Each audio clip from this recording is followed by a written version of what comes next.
Oi, gente, eu tô aqui com mais um papo informal com vocês.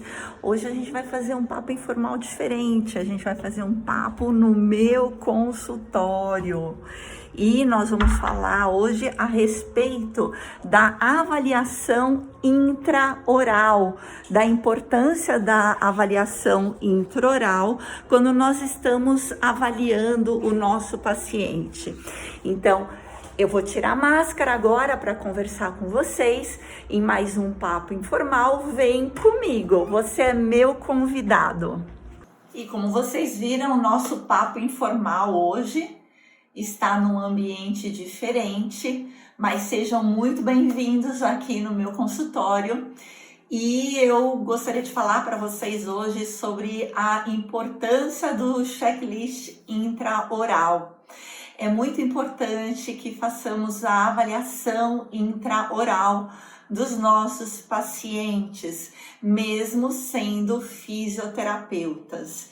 Em primeiro lugar, a avaliação intraoral, ela vai dar uma dica interessante para a gente da etiologia do problema do nosso paciente. Então, se eventualmente eu tenho os tecidos moles mais aumentados dentro da cavidade intraoral, eu posso já começar a desconfiar que isso também faz parte de um problema respiratório que o paciente esteja apresentando. Talvez isso seja o que esteja causando a obstrução da via aérea superior durante o sono, o desbalanço entre tecidos moles e a parte óssea. Uma outra coisa também que vai auxiliar muito a gente, eu vou dar até um exemplo que eu já tive, não foi uma única vez que eu tive essa questão, é aquele paciente que faz a palatofaringoplastia. Então, ele tem uma alteração dos tecidos moles, foi feita uma alteração desses tecidos, normalmente uma retirada de uma boa parte do palato mole. Eu já vi paciente com todo o palato mole removido, já vi paciente com uma remoção parcial do palato mole. E o que isso tem a ver com o nosso tratamento, o uso da pressão positiva? Bom, a gente sabe que quando o paciente está usando uma terapia pressórica via nasal, essa pressão do fluxo de ar na cavidade nasal, ela acaba empurrando o palato mole posteriormente e a base da língua contra o céu da boca. Então, com isso eu tenho uma maior abertura da via aérea e eu tenho uma estabilização dessa via aérea também melhor, deixando maior espaço para o fluxo de ar, o fluxo respiratório durante a noite. Quando o paciente faz uma úvulo-palatofaringoplastia, dependendo do quão radical foi essa cirurgia, você acaba perdendo esse acoplamento do palato mole com a base da língua, o palato mole anteriormente, quando você usa uma pressão nasal. E você pode ter um problema de escape do fluxo de ar pela boca quando você tenta a terapia pressórica. Então, lembrando que quando a gente usa a máscara nasal, essa anteriorização do palato mole e o empuxe da base da língua contra o céu da boca acaba criando uma vedação natural ao escape de ar pela boca, e mesmo se o paciente abra um pouco a boca por hipotonia, por exemplo, da musculatura da face orbicular da boca, esse escape de ar ele não vai ser tão grande por conta do acoplamento do palato mole com a base da língua quando em uso do CPAP com máscara nasal. E alguns pacientes que fazem a uvopalato, dependendo do quão radical foi essa cirurgia, pode não ter esse acoplamento e quando você tenta uma máscara nasal, tem um escape muito grande de ar pela boca. E se você tenta colocar uma máscara oronasal, esse fluxo de ar pressórico adentrando pela cavidade oral, ele empurra a base da língua para trás e com isso ele acaba diminuindo o espaço da via aérea, também tornando difícil a respiração e o uso do CPAP durante o sono. Então, com isso, o que eu estou querendo dizer para vocês nesse nosso papo informal, que é muito importante fazer a avaliação intraoral. Primeiro, para você entender a origem do problema, né? O que está acontecendo com o teu paciente. Então, a avaliação intraoral pode dar uma pista muito interessante. E segundo, também para verificar se houve alguma alteração que possa criar um desafio maior na adaptação de CPAP. Né? Então, muitas vezes o paciente com o palato, ele acaba tendo um fechamento da via aérea na base da língua e a remoção do palato mole acabou não resolvendo especificamente para aquela pessoa o problema da apneia do sono, mas você já vai saber que você talvez tenha que lidar com essa questão do escape de ar pela boca. E a avaliação intraoral vai te dar essa pista. Como que a gente vai fazer a avaliação intraoral? A gente vai usar o Mallampati modificado. O Mallampati é um exame que mostra a abertura da via aérea para uma possível intubação. Só que o modificado, ele dá uma ideia para a gente de como estão essas estruturas na via aérea, tecidos moles e como que está o balanço entre tecidos moles e tecidos ósseos quando a pessoa está dormindo. Então, no Mallampati modificado, eu não peço para a pessoa projetar a língua para fora, assim. Eu peço para a pessoa abrir a boca com a língua relaxada dentro da boca. Então, eu vou pedir para a pessoa abrir a boca assim. E eu vou visualizar no fundo da garganta da pessoa se eu consigo ver o espaço que tem depois da base da língua e depois do palato mole. Se eu conseguir visualizar uma grande abertura, vai ser um Mallampati modificado nível 1. Se eu consigo ainda visualizar uma boa abertura dessa via oral, mas eu já vejo que tem uma língua, uma base da língua um pouquinho mais aumentada ou um palato mole mais alongado, vai ser nível 2. Se eu conseguir visualizar só uma pequena parte, vai ser Mallampati nível 3. E se eu não vejo nada, a base da língua está encobrindo tudo, é Mallampati modificado nível 4. Como que eu vou visualizar isso? Eu vou usar uma lanterna para visualizar.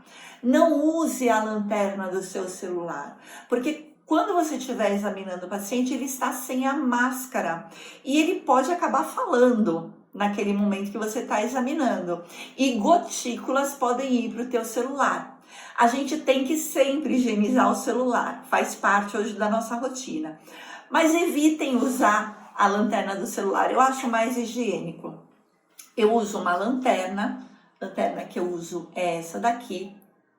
Eu consigo visualizar bem dentro da boca do paciente e eu costumo sempre higienizar a lanterna com lenços com solução de álcool 70%. Muitas vezes a gente não consegue visualizar as tonsilas palatinas, porque a língua, a base da língua está muito aumentada. Então, aquele paciente já é um paciente Mallampati 4. Por que que é importante visualizar as tonsilas palatinas? Não é comum no indivíduo adulto você ver uma amígdala muito grande, mas pode acontecer. E, eventualmente, se o paciente precisa de uma pressão de CPAP muito alta para manter a patência da via aérea durante o sono e estabilizar um padrão da respiração normal, se ele tiver a tonsila palatina muito aumentada, talvez seja indicado uma cirurgia para poder usar uma pressão de CPAP até menor. Então, a gente sabe que o mundo ideal é que o paciente tivesse anteriormente à adaptação de CPAP sido encaminhado para um otorrinolaringologista para ver se o nariz dele está bem, se a via aérea dele está bem também, se não tem tonsilas palatinas aumentadas, adenoides aumentadas, mas esse não é a nossa realidade. E muitas vezes o paciente acaba sendo encaminhado até por um médico que não tem esse conhecimento ou não está tão habituado a essa questão da anatomia. Não é que não tem o conhecimento, mas não está tão habituado a essa questão da anatomia da via aérea superior. Então a gente precisa ajudar. Nós trabalhamos em equipe e a partir do momento que você consegue identificar isso, você consegue conversar com o médico, falar, olha, eu estou observando isso, talvez seja melhor uma avaliação mais específica nesse ponto. Então, para avaliação, quando eu vejo que tem uma base da língua muito aumentada, eu não consigo visualizar as tonsilas, eu uso abaixador de língua, né? Então, é esse palitinho aqui, que ele é descartável, e eu uso para conseguir visualizar, abaixar a base da língua e visualizar as amígdalas do paciente, que é uma coisa muito importante. Por que é importante? Também vou comentar de um outro paciente que eu tive, que eu fiz a avaliação dele. Ele já tinha passado por vários serviços, não tinha conseguido uma boa adaptação com o CPAP, e aí o médico, conhecendo o meu trabalho, ele acabou me encaminhando o paciente e eu fui fazer a avaliação intraoral. Quando eu fui fazer a avaliação intraoral, o que eu percebi? Que a base da língua dele era muito aumentada, era uma Lampate 4. Então, a partir daí, eu já imaginei que aquilo era um fator mecânico que contribuía para o fechamento da via aérea dele durante o sono. Quando eu fiz o abaixamento da língua para visualizar tonsilas palatinas, mesmo ele falando que já tinha removido, eu observei que o palato mole dele era muito pequeno, era desproporcional ao tamanho das outras estruturas na cavidade intraoral. E aí eu perguntei para o paciente, você já fez cirurgia na via aérea superior? Você já fez uvulopalatofaringoplastia? E o paciente me falou que já tinha feito. Há 20 anos atrás ele tinha feito a uvupalato e não tinha comentado nada. Aí quando eu percebi que tinha essa questão, eu já tomei cuidado com o nível da pressão terapêutica, mesmo que inicialmente eu estivesse trabalhando com subterapêutica, para poder analisar esse escape ou algum desconforto do escape do fluxo de ar pela boca, tá? Então, sempre façam a avaliação intraoral. Além do Malampate, o que vocês vão poder verificar? Se existe recortes na língua com a marcação do dente. Aí, nesse caso, vocês vão pedir para o paciente colocar a língua para fora, assim. No caso, a minha língua, não sei se vocês conseguem ver, eu tenho recortes, eu uso CPAP, a maioria das pessoas sabem que eu uso CPAP, eu tenho um desbalanço entre o tamanho das minhas estruturas moles da boca, tamanho da língua, e as estruturas ósseas. Isso por conta de um acidente que eu tive com 11 anos de idade. Outra coisa que vocês vão observar também é o palato duro. Lá no alto, se é um palato duro cavado, ogival, isso daí indica provavelmente uma criança que foi, um adulto que foi uma criança respiradora bucal. quando a criança é respiradora bucal, ela não tem o acoplamento da língua com o palato duro durante o sono e ela acaba não formando o palato duro adequadamente. O palato duro acaba ficando mais ogival e com isso diminui a maxila e também, consequentemente, quando essa criança for um adulto, vai ser um adulto que vai ter um desbalanço entre tecidos moles e a cavidade óssea, a cavidade oral. Então, provavelmente pode ter um distúrbio respiratório do tipo obstrutivo por conta desse desbalanço, tá? E uma outra coisa que vocês também vão observar na avaliação intraoral, então primeiro eu falei para vocês do malampate modificado, eu falei para vocês da marcação dos dentes na língua, falei para vocês do palato ogival. E a quarta coisa que vocês vão observar é retrognatia. Então, quando existe retrognatia, eu também tenho uma diminuição do espaço aéreo na via aérea superior, que pode comprometer o padrão da respiração durante o sono. Então, observem se existe uma retrognatia. Eu tenho um pouco de retrognatia, isso também é um dos fatores que comprometem a minha respiração durante o sono.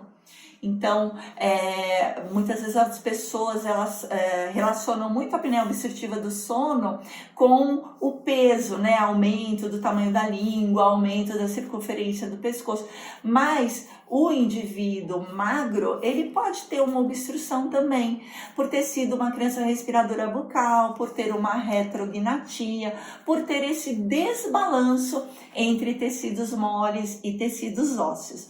Bom, esse foi o nosso papo informal de hoje. Espero que vocês tenham aproveitado e até a próxima.